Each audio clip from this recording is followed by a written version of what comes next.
अस्सलाम वालेकुम viewers, welcome back to my YouTube channel daily tips with Asma.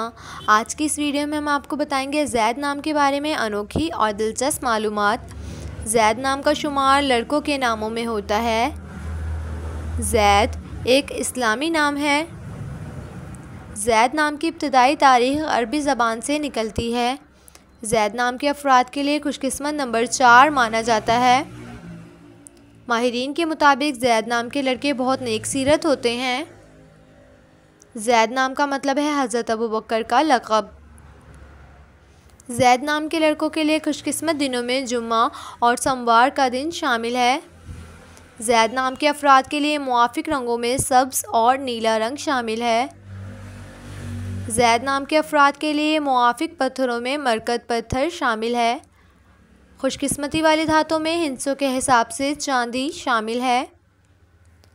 So friends, अगर आप अपने नाम का मतलब जानना चाहते हैं तो कमेंट बॉक्स में अपना नाम लिखें। इंशाअल्लाह हम आपके नाम की वीडियो ज़रूर बनाएंगे। Thanks for watching. अल्लाह हाफिज़।